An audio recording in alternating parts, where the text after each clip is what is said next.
ഹിന്ദു പുരാണത്തിലേക്ക് എല്ലാവർക്കും സ്വാഗതം. ചാനൽ ആദ്യമായി കാണുന്നവരാണെങ്കിൽ ചാനൽ സബ്സ്ക്രൈബ് ചെയ്ത് സപ്പോർട്ട് ചെയ്യുക. വീഡിയോ ഒന്ന് ലൈക്ക് ചെയ്യുക. ചേതി രാജാവായ ഉപരിചരവസുവിന് അദ്രിക എന്ന അപ്സര സ്ത്രീയിൽ ജനിച്ച ഇരട്ടക്കുഞ്ഞുങ്ങളിൽ ഒരാളാണ് സത്യവതി. അദ്രിക ബ്രഹ്മാവിൻ്റെ ശാപത്താൽ മത്സ്യമായി കഴിയുന്ന കാലത്താണ് ഉപരിചരവസുവിൻ്റെ മക്കളെ ഗർഭം ധരിക്കുന്നത്. മത്സ്യത്തെ മുക്കുവർ പിടിക്കുകയും അതിനുള്ളിലെ ആൺകുഞ്ഞിനെ കുഞ്ഞുങ്ങളില്ലാതിരുന്ന ചേതി രാജാവിന് തന്നെ നൽകുകയും പെൺകുഞ്ഞിനെ മുക്കുവൻ തന്നെ വളർത്തുകയും ചെയ്തു. മുക്കുവൻ തൻ്റെ പുത്രിക്ക് സത്യവതി എന്ന് നാമകരണം ചെയ്തെങ്കിലും അവൾക്ക് മത്സ്യത്തിൻ്റെ ഗന്ധമായതിനാൽ മത്സ്യഗന്ധി എന്നും അറിയപ്പെട്ടു. രാജാവ് വളർത്തിയ പുത്രൻ മാത്സ്യൻ എന്നും അറിയപ്പെട്ടു. സത്യവതിക്ക് കാളി എന്നൊരു പേരുകൂടി ഉണ്ടായിരുന്നു. സത്യവതിയുടെ വളർത്തച്ഛനായ മുക്കുവൻ ഒരു തോണിക്കാരനായതിനാൽ യാത്രക്കാരെ തോണിയിൽ കയറ്റി ഗംഗാനദിയുടെ പോഷക നദിയായ കാളിന്തി നദി കടത്തുന്നതിൽ സത്യവതിയും അച്ഛനെ സഹായിച്ചിരുന്നു. ഒരിക്കൽ പരാശരൻ എന്നൊരു മഹർഷി കാളിന്തി നദിയിലൂടെ കടക്കാൻ അതുവഴി വന്നു. അദ്ദേഹത്തെ തോണിയിൽ കയറ്റി അക്കരെ കടത്തിയത് സത്യവതിയായിരുന്നു. സത്യവതിയുടെ സൗന്ദര്യത്തിൽ പരാശരമുനിക്ക് അനുരാഗമുണ്ടാവുകയും അദ്ദേഹം സത്യവതിയോട് പ്രേമാഭ്യർത്ഥന നടത്തുകയും ചെയ്തു. അവൾ പലതും പറഞ്ഞ് മുനിയെ പിന്തിരിപ്പിക്കാൻ നോക്കിയെങ്കിലും പരാശര മഹർഷി കൃത്രിമമായ ഒരു മൂടൽമഞ്ഞ് സൃഷ്ടിച്ച് അതിനുള്ളിൽ വെച്ച് അവളെ പരിഗ്രഹിക്കുകയും സത്യവതി ഉടൻ തന്നെ ഗർഭിണിയാവുകയും പ്രസവിക്കുകയും ചെയ്തു. കുഞ്ഞ് ജനിച്ച ശേഷം സത്യവതിക്ക് മുനി 2 വരങ്ങൾ നൽകി. ഒന്ന്, അവളുടെ നഷ്ടപ്പെട്ട കന്യകാത്വം അവൾക്ക് തിരിച്ചു കിട്ടി.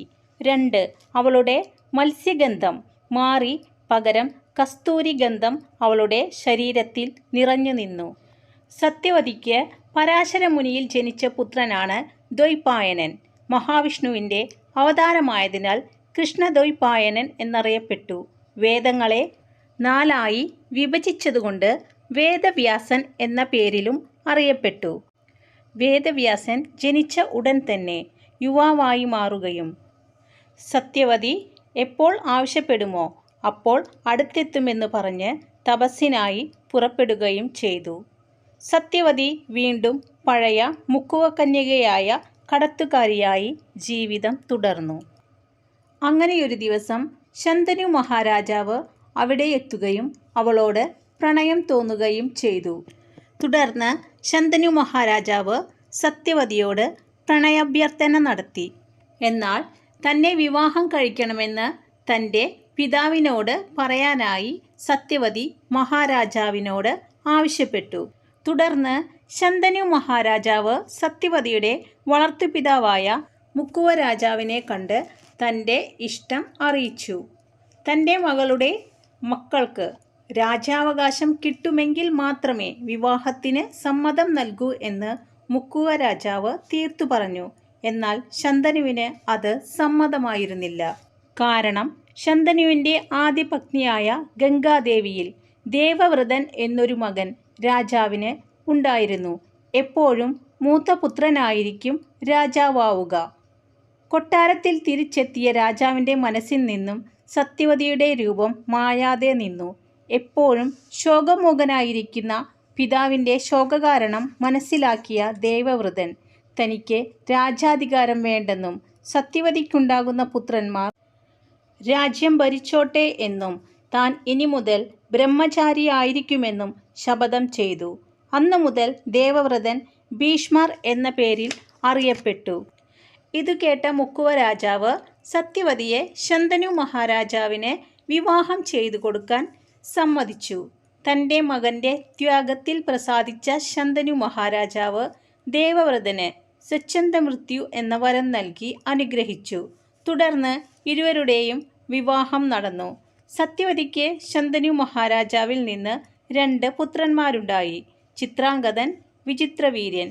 ശന്തനുവിൻ്റെ മരണശേഷം സത്യവതിയുടെ മൂത്ത പുത്രനായ ചിത്രാംഗതൻ ഹസ്തിനപുരിയുടെ ഭരണം ഏറ്റെടുത്തു. ഒരിക്കൽ തൻ്റെ അതേ പേരുള്ള ഒരു ഗന്ധർവനുമായിട്ടുള്ള യുദ്ധത്തിൽ ചിത്രാംഗതൻ കൊല്ലപ്പെട്ടു.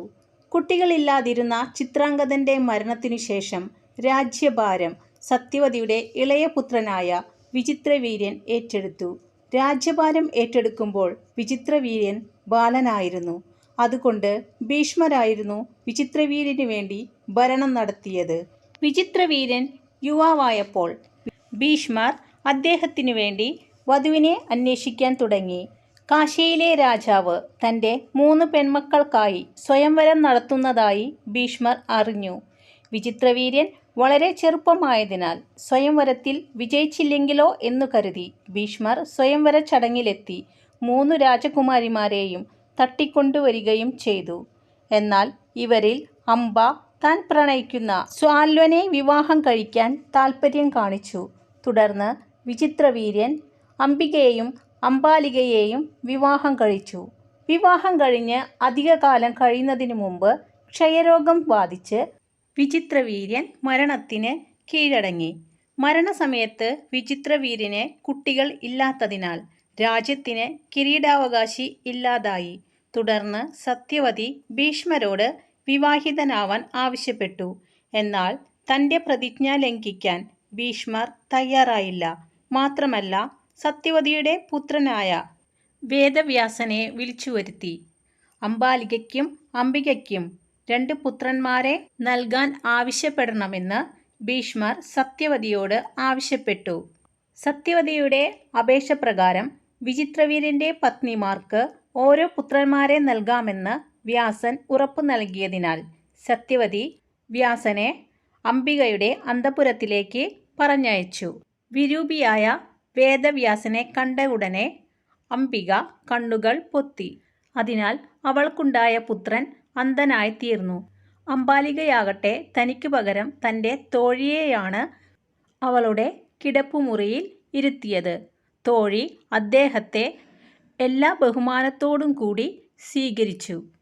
അവൾക്ക് ജനിച്ച സർവഗുണസമ്പന്നനായ പുത്രനാണ് വിതുരർ. തോഴിയെ അയച്ച കാര്യം സത്യവതി അറിയുകയും വീണ്ടും വേദവ്യാസൻ്റെ അരികിലേക്ക് അംബാലികയെ പറഞ്ഞയക്കുകയും ചെയ്തു. എന്നാൽ അംബാലിക വേദവ്യാസനെ കണ്ട് വിളറി വെളുത്തു. അതിനാൽ അവൾക്ക് ജനിച്ച പുത്രൻ പാണ്ഡു പിടിച്ചതായി മഹാഭാരതത്തിൽ പറയുന്നു. വ്യാസനിൽ അംബാലികയ്ക്ക് പിറന്ന പുത്രനാണ് പാണ്ഡു.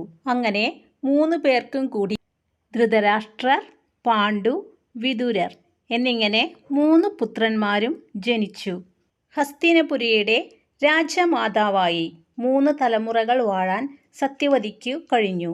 മക്കളായ വേദവ്യാസൻ, ചിത്രാംഗദൻ, വിചിത്രവീര്യൻ എന്നിവരുടെ കാലഘട്ടത്തിലും വേദവ്യാസൻ്റെ മക്കളായ ധൃതരാഷ്ട്രർ, പാണ്ഡു, വിതുരർ എന്നിവരുടെ കാലത്തും തുടർന്ന് പൗത്രന്മാരായ ധർമ്മപുത്രരുടെ 16-ാം വയസ്സുവരെയും സത്യവതി ഹസ്തിനപുരിയിൽ രാജ്യമാതാവായി കഴിഞ്ഞു.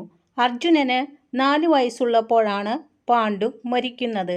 തൻ്റെ കൊച്ചുമകൻ്റെ അകാല നിര്യാണത്തിൽ മനം നൊന്ത് രാജ്യമാതാവായിരുന്ന സത്യവതി അന്തഃപുര ജീവിതം അവസാനിപ്പിച്ച് മകനായ വ്യാസനെ വരുത്തി. വ്യാസൻ്റെ ഉപദേശപ്രകാരം വാനപ്രസ്ഥം സ്വീകരിച്ചു. സത്യവതി വാനപ്രസ്ഥത്തിന് പോകാൻ തയ്യാറായപ്പോൾ അംബികയും അംബാലികയും കൂടെ കാട്ടിലേക്ക് പോയി. 3 രാജമാതാക്കളും വ്യാസനോടൊപ്പം കാട്ടിലേക്ക് പോകുകയും കുറേ കാലം തപസ്വിനികളായി ജീവിച്ച് പരലോകം പോകുകയും ചെയ്തു. വീഡിയോ ഇഷ്ടപ്പെട്ടാൽ ഒന്ന് ലൈക്ക് ചെയ്യുക. ചാനൽ ഇതുവരെയും സബ്സ്ക്രൈബ് ചെയ്യാത്തവർ ഒന്ന് സബ്സ്ക്രൈബ് ചെയ്ത് സപ്പോർട്ട് ചെയ്യുക. Thanks for watching.